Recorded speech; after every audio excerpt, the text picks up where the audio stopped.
I think probably my least favorite beer is IPA. In particular, the milkshake IPA. I just can't get into it. Sorry, kids. If I want really cloudy, hazy beer, I'll brew some of Travis's Roman Ale, right? No, just kidding, Travis. But I just can't get my taste buds around the IPA style. I'm a malt guy. I like malty beers. I like darker, stouty beers, those kinds of things. Oktoberfest is one of my favorite styles.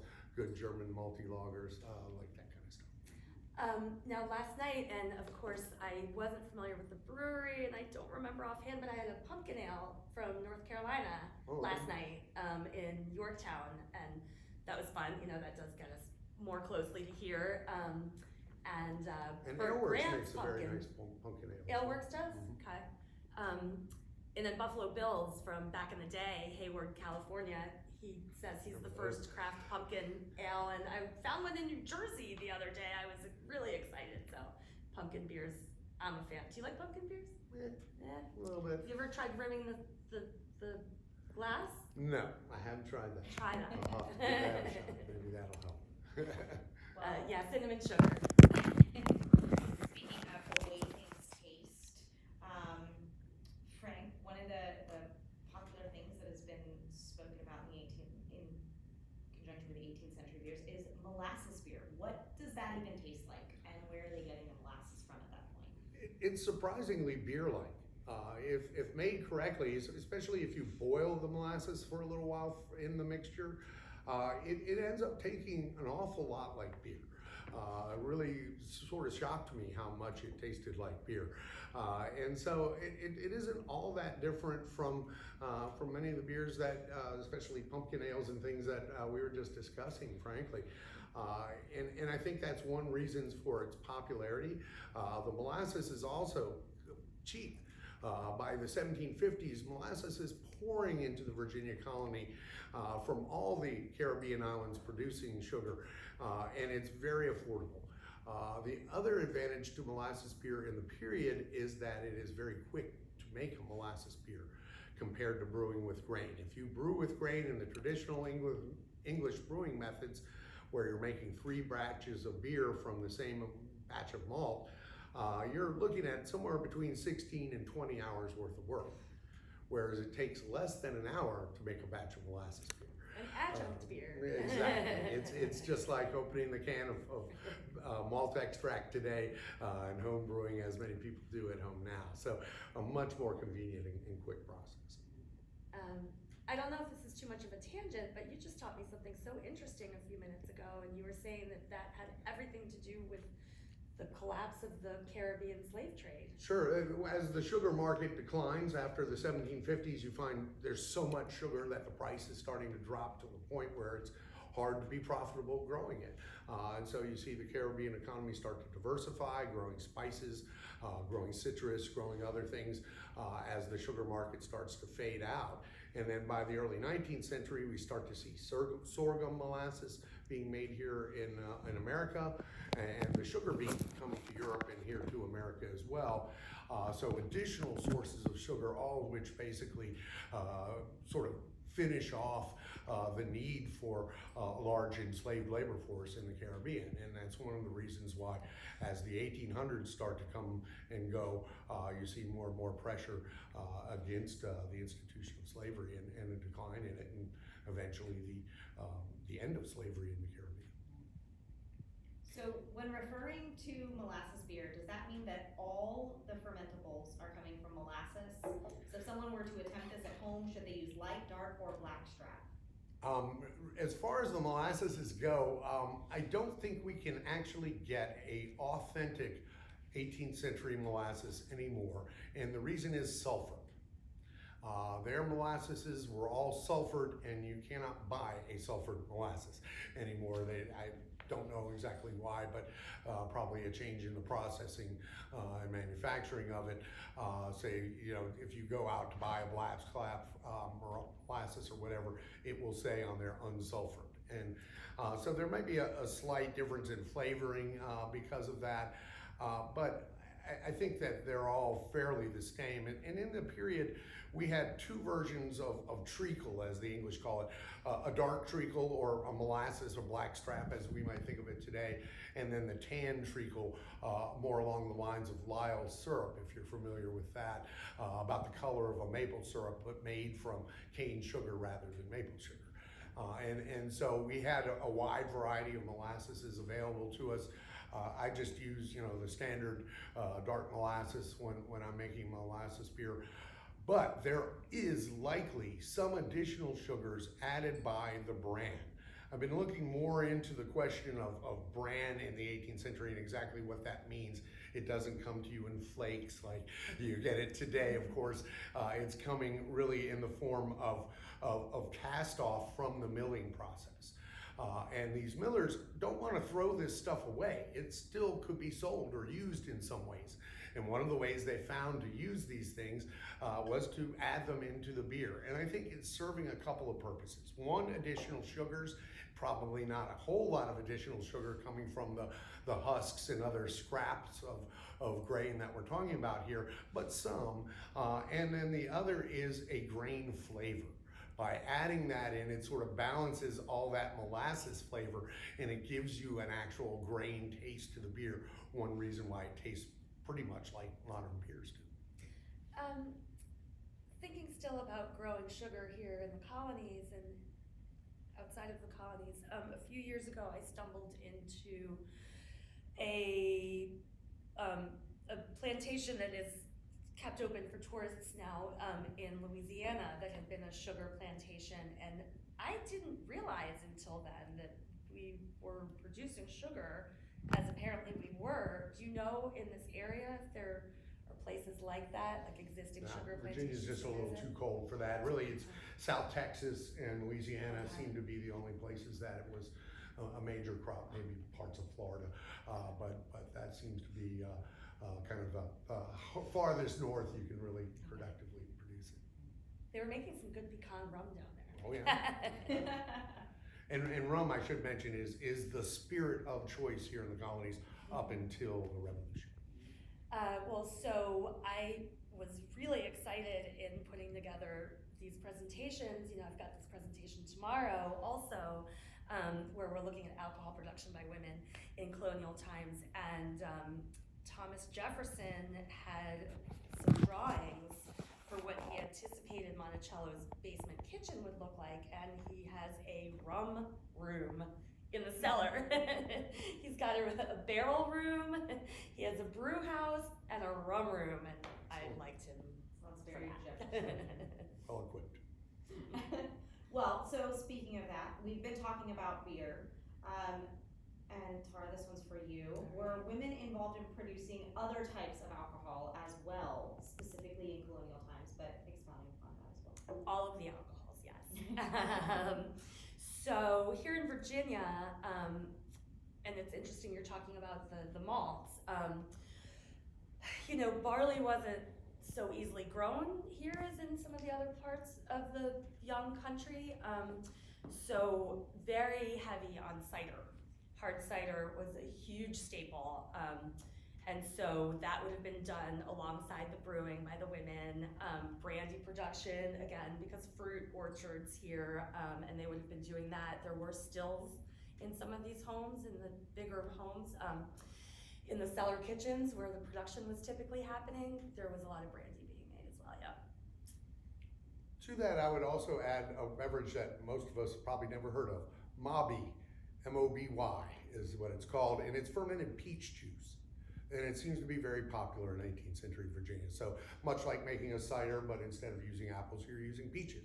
And you're squeezing the liquid from that and fermenting it. I've never had a chance to actually try to make it. We don't have enough peach trees here in the historic area for that, but I have a feeling it would be pretty interesting. And that's something that you see a number of mentions of in local Virginia sources in the period too. And then when that starts to go off, you can run it through a still and turn it into peach brandy. Sure. So, that's always the first step, is to ferment it and then to distill. Or maybe mix it with some of that rum. There you go. Yeah. So speaking of what we do and don't necessarily have here at Colonial Williamsburg, Has Colonial Williamsburg thought of making a brewery to brew 18th century beers to serve at the taverns? We would love to. All we need is a couple $1 million. Anybody wants to? Anyone? Anybody wants to volunteer Come that for us? on. Give me a call. We actually will have our emails available for folks to send us additional questions and email comments. So that would be great. Yeah, it's really a matter of funding. Right now, we are brewing in the Governor's Palace Scullery because that's sort of the all-purpose space that we have available to us, and most importantly, it has a swing arm, which allows us to get the kettle off the fire very quickly when necessary. So we're using that swing arm in the scullery kitchen for our brewing area there. So that's where we're doing all that stuff now. But someday I would love to have a full site brewery to work with. That's something that we'll have to talk to some donors about. Well, we were talking this morning too, and maybe one day when you have your beautiful full-scale brewery making chocolate beer here, because you've got such a good relationship with the Mars family, and you're doing the Colonial chocolate making. So yeah, Colonial chocolate beer, bring it. There we go. Well, and Excellent. we also do have some of our, some historically inspired brews, right? That's Old correct. Stitch is one of the ones. That's right. We have worked on, actually a right? total of 6 beers that we make with aleworks based on the 18th century recipes that I've modified from period brewing manuals in our program. We do our brewing program in the spring and in the fall. 4 brews in the spring, 4 brews in the fall. And it varies timing a little bit each year, but there's always 4 in the spring, 4 in the fall. And so people can come and see the actual brewing process on those occasions, and then also just drop by the kitchens, and we're glad to talk about beer at any time. And you have your entire brewing staff is female now, right? At the moment, our entire staff, with the exception of me, is female. And in fact, it's funny because in the brewing situation, that's great.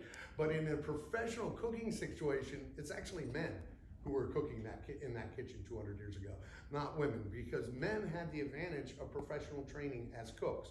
Women did not in this period. So there's one governor that we know who hired the wife of one of his gardeners to become a cook there. Anne Askew was her name. But other than Anne, pretty much everybody in there as principal cooks or head cooks were European males. An Englishman named William Sparrows, a Frenchman named Lefevre cooking for Lord Dunmore. So these are professionally trained European males, basically what we would think of as a chef today. We don't use the word yet, but the job is the same. And so in this period, although women are doing by far the majority of the production of home production of alcohol, professionally, it's starting to become a man's world. Right. And that's gonna get worse as things industrialize. I can think of no other industry that has changed sexes so radically from the beer industry. Really, I mean, in 1800s, 1700s here, by far the majority are women. Today, very difficult, although it's starting to change slightly, it's still very difficult to find women brewers professionally in the trade. The Pink Boots Society is doing their best to increase those numbers, and hopefully they'll be successful at it. But somehow, in the last 200 years, this is subject of probably some really fascinating doctoral theses in the future, hopefully, or books for that matter. There's a massive transition from women to men in the brewing industry that I've never seen in any other industry. Sort of interesting. And what we see, and I'm honestly not doing this to plug the book, but it's very relevant. We see this over and over and over and over and over and over and over in history, starting pre-civilization. And so, when female brewers get the question, oh, do you even like beer? It's like, yeah, we've been making beer for probably 200,000 years now. What have you all been doing? And it's interesting, particularly here where we're sitting, because colonial America is the last place on earth where women were the primary brewers. And so when it became professionalized in the time period that you're talking about, and men came in with the training and were the ones who had, participated in the public space as drinkers and brewers, that's when the cottage industry of female brewed beer ceased to exist, and it hasn't come back anywhere else in the world until 1976, Sonoma County, California, New Albion Brewing. Yeah, and in fact, the same thing, you see people even in the 18th century lamenting in England that people aren't brewing at home anymore because they've industrialized their brewing industry much earlier than we did. And at that point, home brewing and mom the brewer start to disappear, and it becomes an industrial process rather than a home process, and begins that transition from mom to professional brewer. And something that comes up over and over is, there's so much that we view as progress that's bad for women. So I've started saying to women in these types of conversations is kind of beware the word progress. It's not usually good for us, because you bring all the science in, the commercialization, the technology, the evolution. Yeah, that's better for beer, fabulous. But it means women can't access what's needed to brew beer on that scale. So, yeah. So, if I wanted to come to this area and learn about women brewing historically, how and where would I go about doing that? So that is a great question. I am excited and hoping to see more attention paid, and I think it's amazing how conscious you are, Frank, of how involved women were. There aren't really destinations for that at the moment. You can come and chat with Frank's staff. I did see something exciting yesterday though, and this is what I was gonna tell you, Whitney, this morning, having worked at Jamestown. I went to Jamestown yesterday. There are two different ones. If you're coming to this area, there's the settlement and there's historic Jamestown. Go to the historic Jamestown one, that's the real stuff. And go to see the ships at the settlement. I'm sorry, right? I didn't even ask you which one you were at. I apologize. They're both wonderful. I went to the historic Jamestown, and there is an excavation of a home that the interpretive panel next to it says this home belonged to a woman. I think her name was Ann Talbot. The house then transferred ownership to a man named George, and I didn't specify exactly when they think this was happening, but I say that there was brewing happening in the cellar and bread baking when it was Ann's home, and they do actually in this panel at Jamestown say we think that there was brewing happening in this house owned by Ann. Like I said, I think Talbot, or maybe not Talbot, but yeah. So at least there's that as something to see. And then throughout the country, these recreations, these historical, interpretive brewing. I know Mark Meltonville goes to a site outside Philly a lot. Newland Mills, yeah. Thank you, yeah, where you can go watch that. And Tony Sheehan up there is very interesting fellow, and I've worked with him some myself. And, okay. It's a neat site. Cool. And Jamestown, I should also mention, is the site of the very first commercial brewing or attempt at professional brewing in America as well. Very early on, they established the brewery there at what's called the Pitch and Tar Swamp, which gives you a pretty good indication of the success of that brewery, just from the name of the swamp alone. But that seems to be the site of the first commercial brewing that was attempted here in the New World as well by the English. And in my presentation, if you remember, I was ecstatic to find an illustration that I think was from the 19th century that was of women brewing at Jamestown. So I kind of wanted to just wallpaper the whole panel, the whole presentation with that one picture, but yeah, that was fun. So in jumping forward towards the latter part of the 18th century, we've got a couple questions here about the revolution and the impact. So let's see, let's start with this one. What was the most popular beer style during the revolution in Williamsburg? Or maybe leading up to the revolution, and how that might change because of the war that's going on? Well, I'm not sure it's related to the war so much in this particular case, but throughout the 18th century, you see the rise and fall of porter as a beer style. Porter's created sometime about 1720 in London, 17 teens in London, and then immediately starts to build in popularity. The big porter brewers start to get going, and by 1777, the top 10 porter brewers in London are brewing over 300,000 barrels of beer a year. So they really start to industrialize and start to mass produce beer. And as that is occurring, porters continue to grow in popularity. But towards the end of the 18th century and the 19th century, pale ales start to really take over from porter. And by 1830s, porter's reached its zenith and is going to start to only decline after that, and pale ale is going to become the standard until the lager comes along into America in the 1830s.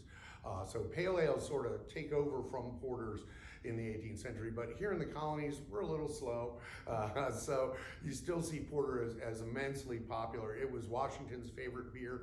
He talks about buying porter from a brewery in Philadelphia, Robert Hare's brewery up there. And when Hare's brewery burns down, Washington sends his servants out to buy up all the bottles they can so that he can weather the storm till the brewery's rebuilt and he can get his favorite porter again. So he's certainly a big fan of porter as a style.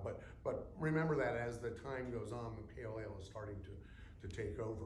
Where you see the change in diet related to the revolution and drinking is more with spirits than with beer oftentimes, because then you see a big transition from Caribbean rum to American-made whiskey.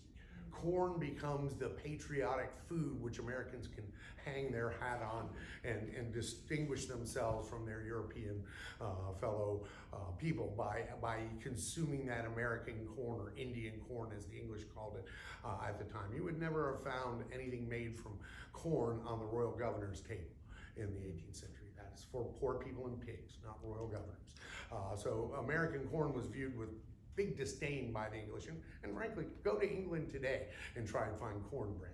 It's just not part of their food culture the way it is in America. And that becomes one of the first foods that Americans sort of latch on to as being uniquely American, and we're gonna start eating it. And so they start making hoe cakes and corn cakes and Johnny cakes and all those kinds of things, and they start turning it into whiskey.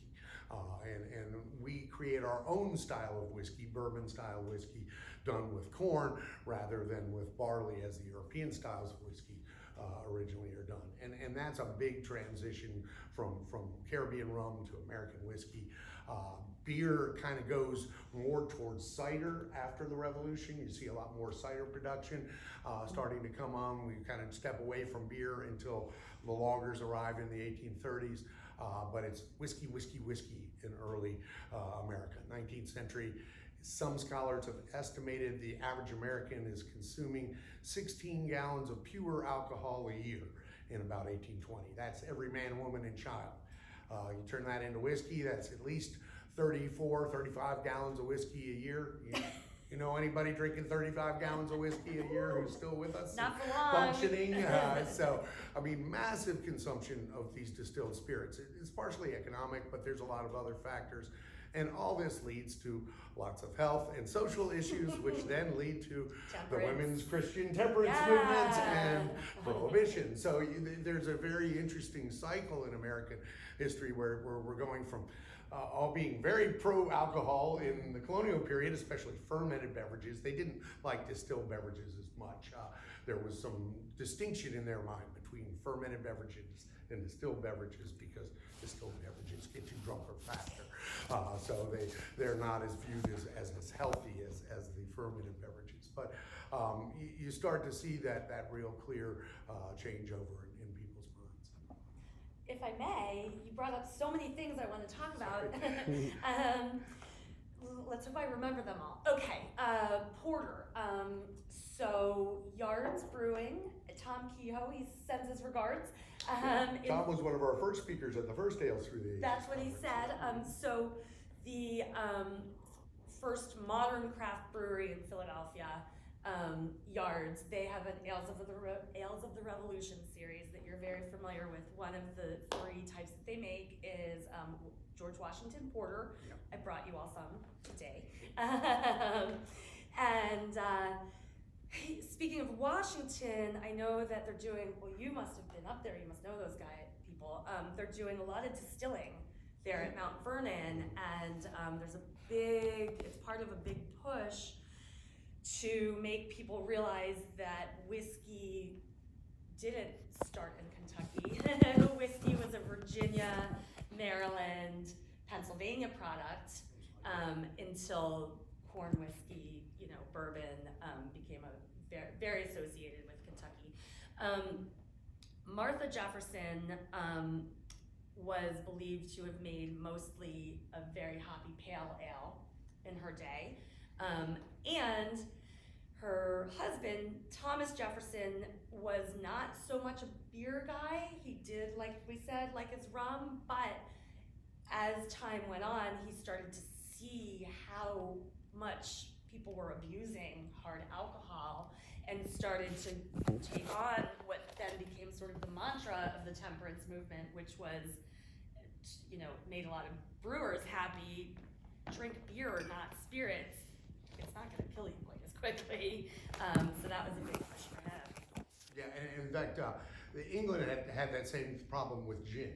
In the early 18th century, they passed a series of laws cutting and reducing taxes on gin and basically getting rid of licensing requirements for it. And so everybody started making and selling gin, and of course drinking it. And it resulted in huge social problems, and they spent the next 50 years trying to put the genie back in the bottle again and weren't really very successful with it. But there was a real distinction in their minds. I think my favorite quote comes from the Archbishop of Canterbury in 1736. He says, "Strong drink inflates in every man a high opinion of his own self-worth. It blows the latent flames of pride and sets every man on equal with his master." So you can see how horrible strong drink is compared to naturally fermented beverages like beer and cider. Very good. Speaking of strong beverages, so how strong was the beer in the 18th century, and how did they know? That's a really good question, because it's only in the 18th century that they do actually know. All throughout history up until this period, nobody knew how strong their beer was. Although taxes were theoretically based in the English system on the strength of the beer, that was based on the amount of malt used, not on any measurement of the actual alcoholic strength of the beer. In order to do that, we had to invent something they called the sacrometer.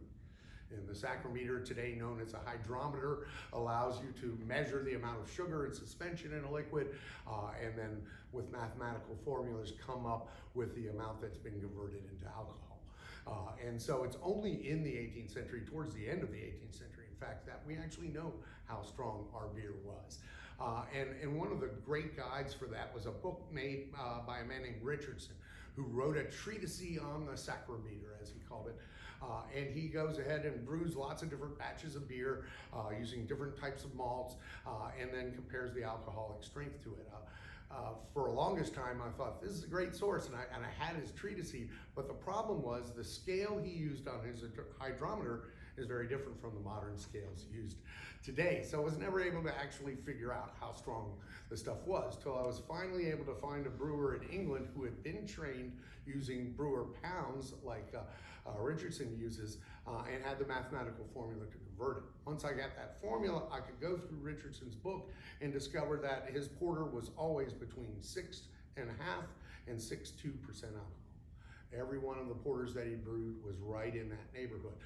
So I was making my porter at about 8%, and that was a reduction from the original grain recipe that I've been figuring out based on the 18th century brewing manuals I was looking at. And so his book really helped me to sort of streamline my process a little bit, get me closer to it. One of the questions we get a lot is how strong was small beer? And the answer is not as weak as you think it is. People often think that small beer was some sort of soda pop that people drank that had no alcohol in it at all, or 1 or 2%. As both Mark and Travis has pointed out, it's very difficult to produce these super low alcohol beers.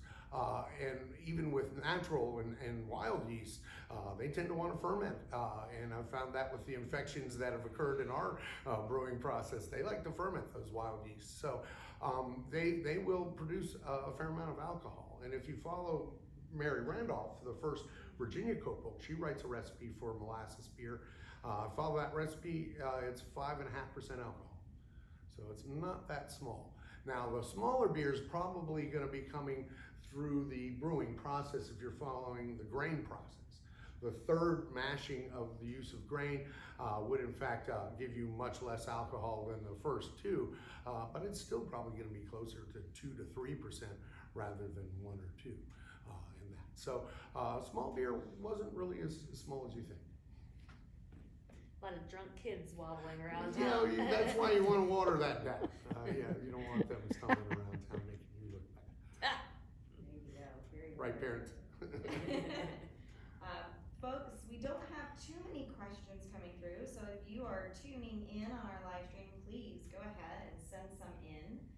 We're going to shift continents. Can you expound a little bit about women brewing in Africa historically through today? Sure. So Lee's presentation does a fabulous job of giving an introduction, an overview of that.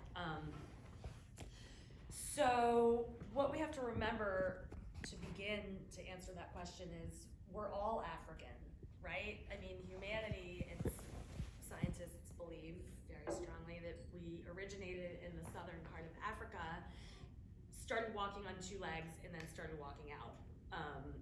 Walking north, mostly along the eastern coast of Africa, and women, even way back then, pre-civilization, when we were hunter-gatherers, migrating, it didn't always necessarily fall to the women, the brewing, because some of these hunter-gatherer societies, especially early on, were much more equal in their divisions of labor than we might think.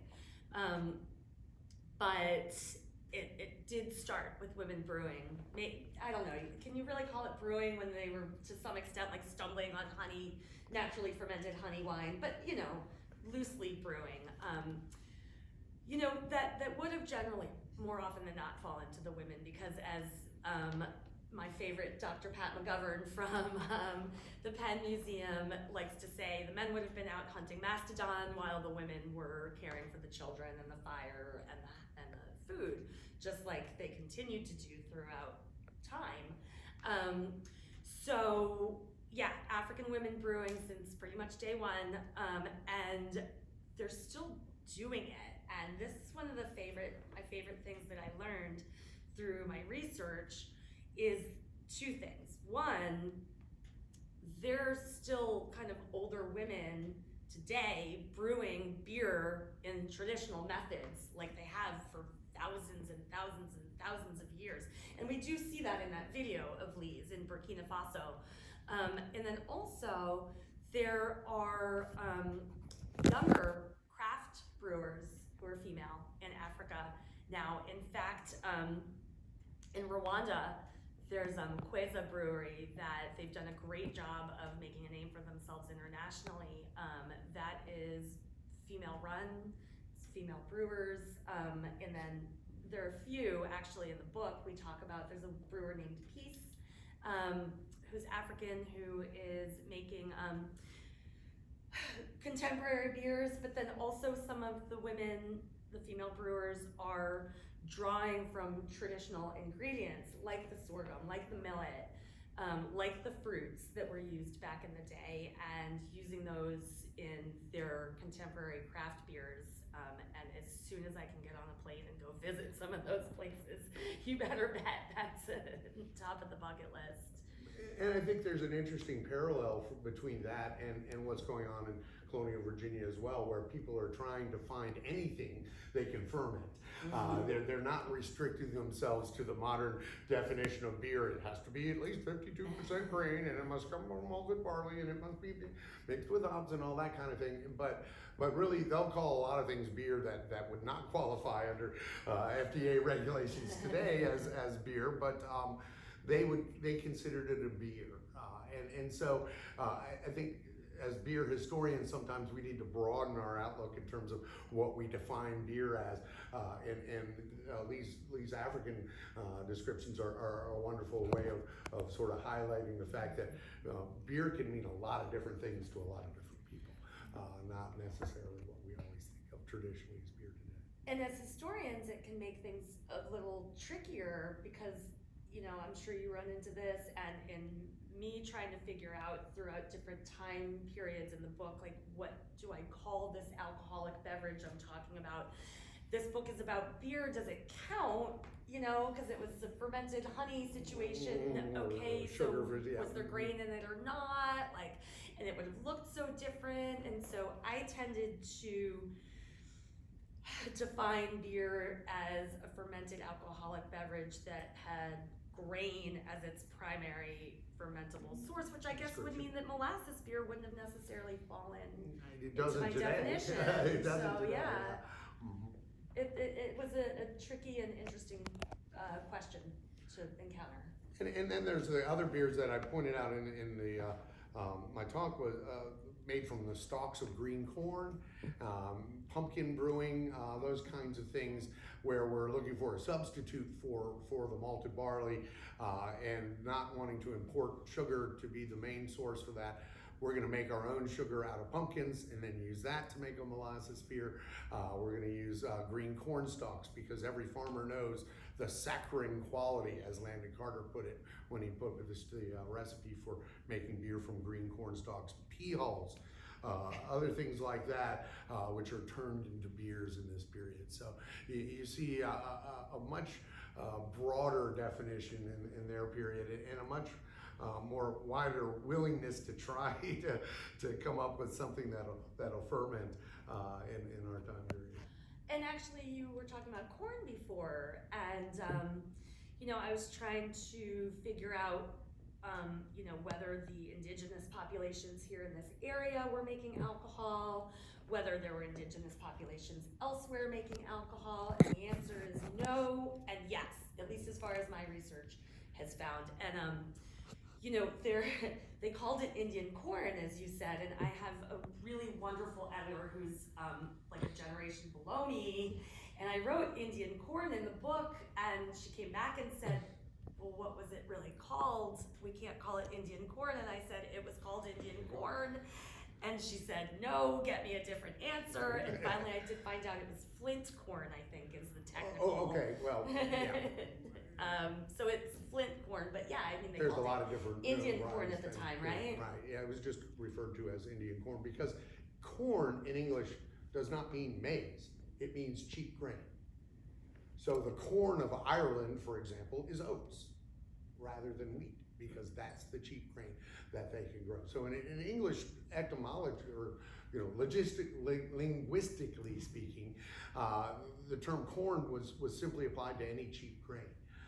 And then when they came here, they saw the Indians, they have their own corn, and so it became Indian corn. And so that's, I think, where the term originated initially. Makes sense. So in speaking about that corn stalk beer that you touched on, Right. Can you tell us a little bit more about that when you brewed I can tell you, right? I tried it, and I failed miserably. I don't think I produced any fermentable material. I think there were a couple of problems in how I tried it. First off, I believe you need really, really, really fresh, like still growing green corn stalks to do this because you're gonna get more sap and therefore more sugar out of those than the ones that have been cut down and dried for a couple of weeks, which is what I used to try. Secondly, I think you need a whole lot more corn stalks than I tried when I attempted to do this. Like you need basically the whole kettle full of corn stalks to boil for a little while and then strain that liquid and reduce it down. what I did make did have a very corny kind of a flavor, and I didn't mean that as a pun, but you could taste that. Yeah, this probably came from a corn stalk, so sort of that green corn kind of a taste to it. But really difficult to get any sugar from a corn stalk. So I'm gonna try and play with that again sometime, maybe next summer when we get some real fresh corn growing in the fields, and I can chop it down and throw it in the pot right away.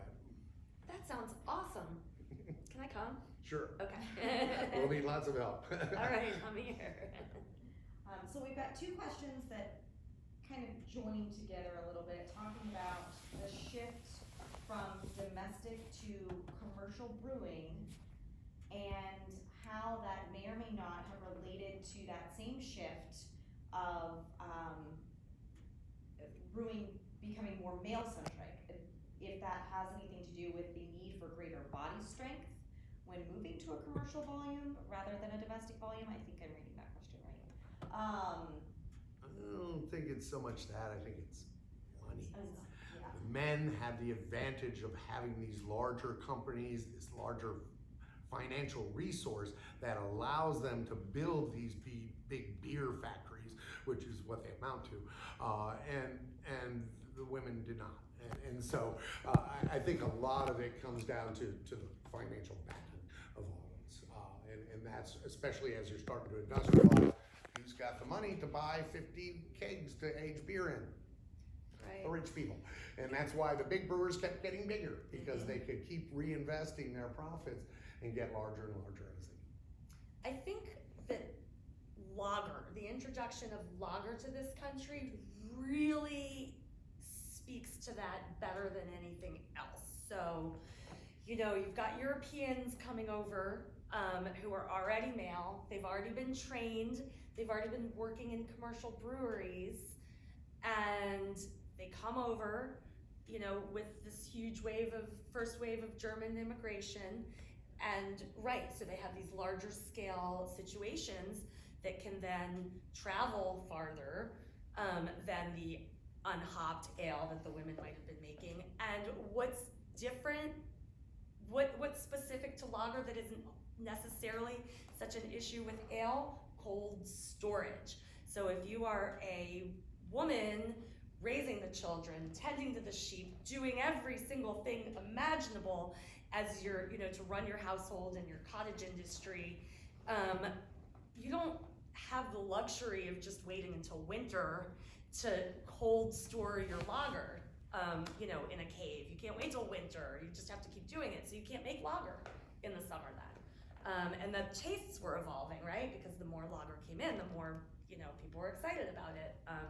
So yeah, absolutely access in every single way. So yes, it had everything to do with it. And I won't go into this too much, but simultaneously, there was this era of scientific discovery that was coming over from England. And so, you start to have, you've had these cookbooks written by women for women, like the Mary Randolph cookbook. I showed it in the presentation too. And you've got these alcohol recipes that expect some sort of base level of knowledge, because they would have learned it. The women would have learned it at their mother's knee, right? But then science comes in, and we want to make everything regimented, and we start to use words like alkaline and narcotic, and we see the actual language change in these cookbooks. They start to refer to men's corn or men's grains and men's apples, and they start to poo-poo this old intuition, this sort of like feeling out the brewing because it's in your cells, and turn it into something that's very mechanical. And once again, women don't have the access to the education and everything else that would have been needed for them to compete on that level. It's fascinating. That is actually one of the most interesting things that I learned in researching the book, is how this era of scientific discovery really, alongside lager, no more women after that. I think there's also this tendency to view 18th century women especially, because they have the nice gowns and the stays and the wigs and the hair as some sort of hothouse flower. And I can tell you from all the women that I work with at Colonial Williamsburg, doing those chores you were just talking about, the bringing, the splitting of the wood, the carrying and the hauling and all the physical work that women had to do in the 18th century really is quite a workout. And it really builds up the strength of anybody doing those chores, male or female. And so I think it's a big mistake to view the colonial woman as this sort of hothouse flower who hides behind a fan. They're out there sweating and working and are probably in pretty good shape because of all the heavy lifting and work that they are doing. Absolutely, just lifting one of those buckets or a kettle of water. Yeah, that's the thing that everybody forgets about brewing, because right now all we have to do is turn on a tap. When you have to carry 2 buckets to a well and put them down the well and then pull them up full and then carry them another 200 yards back to the brewery, and you have to do that 500 times in a day, then you'll start to see what a big difference in labor there was between brewing then and brewing today. And I think that's another reason why it's a household chore. It's everybody in that family has to help out, kids included. There are no child labor laws. And frankly, it would be considered very dumb not to have your children helping out and working in your household, whether it's in harvest time in the fields, or helping to brew beer, or helping to cook dinner, or killing and plugging and gutting the chicken. No matter what, those kids are involved in that process as well. And they are the free labor source that most Virginians had. Most Virginians will never own a slave, especially in the 18th century. Enslaved people are far too expensive for most Virginians to ever be able to afford. So who's the cheap labor source? Children. As Remember they that, should kids. be. Yes, exactly. Remember that, kids. Or as one of my coworkers likes to say, it's pretty easy to get kids to do their chores when they miss a couple meals. Yes, I don't have kids. I love these stories. Like, put them to work. So we have another question regarding farmhouse ales. Do they really exist? Are they coming in during colonial times from immigrants? Do we see anything like that? I have no idea. I would suppose that perhaps out in the Midwest you might see some of that Norwegian tradition of brewing coming over as the Swedes and the Norwegians sort of populate the Minnesota and upper parts of the Midwest in that area. But I've never seen anything that I would describe as a farmhouse ale. Although I think But they all would have been. Yeah, Really. that's what I was about to say. Thank you, Tara. That's exactly right. I think 18th century English beer is a lot closer to modern Belgian beer than it is to modern English beer. The English have cleaned up their brewing. They've got everything under control. They're using specific strains of yeast and all this, and they have very, very clean flavored beers. Whereas the Belgians are still doing some open fermenting, still using some wood, still doing much more traditional brewing techniques, and they got lots and lots of funk. And I think that's where your 18th century beers would have, even on the best day in the freshest kegs and all that, your 18th century brewer, he's gonna have more of that funk in his beer than what a modern English ale tastes like. So I think, part of the industrialization thing is also a standardization thing.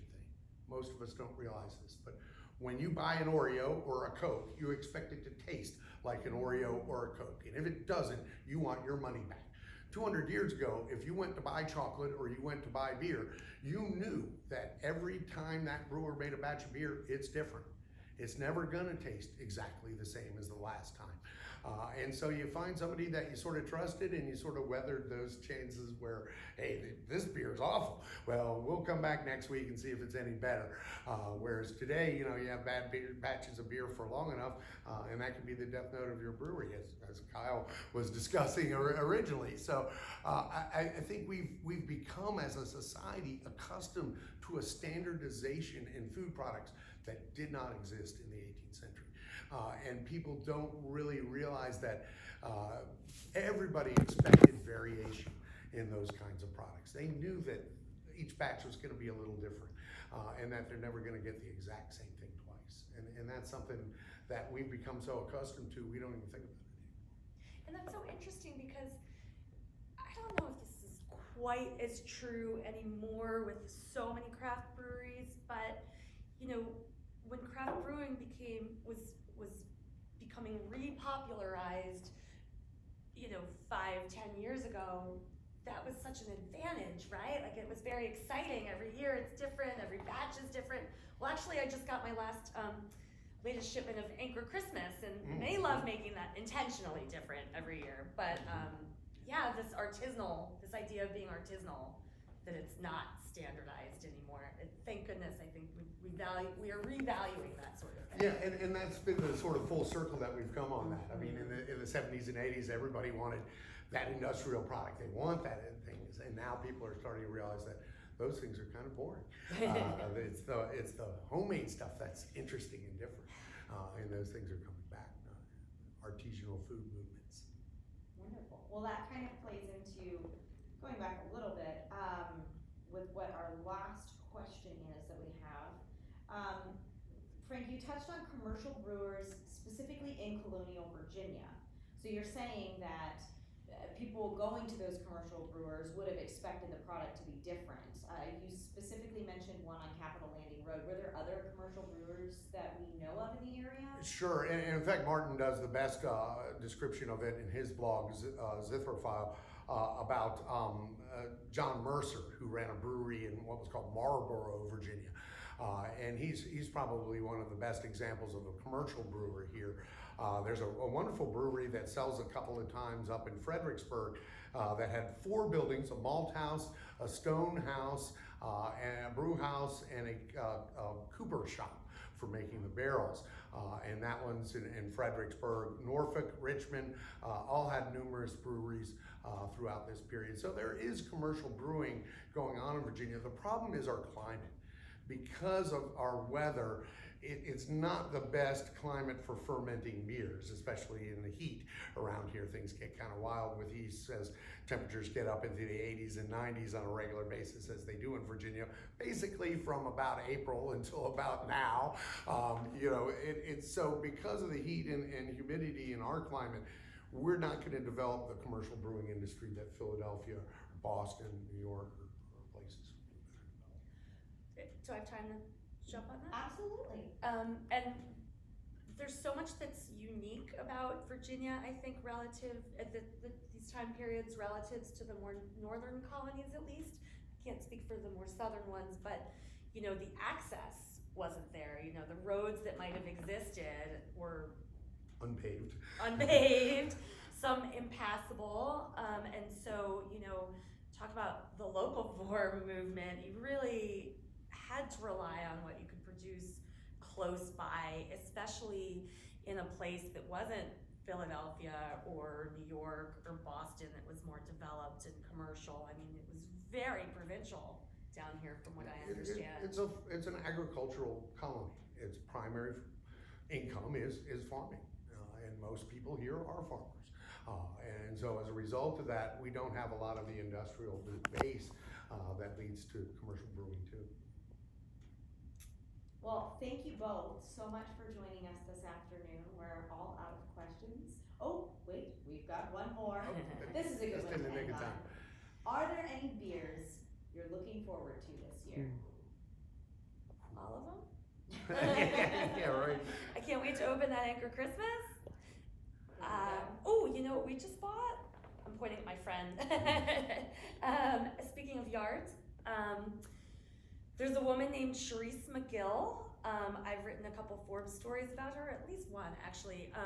She's known as the French Toast Bay in Philly. She's famous for making these awesome French toast sticks. You eat them with your hands. It's great drunk food.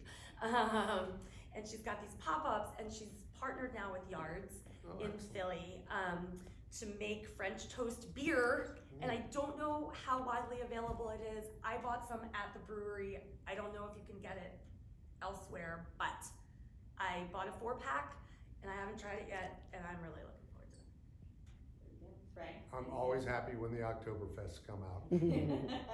Always happy.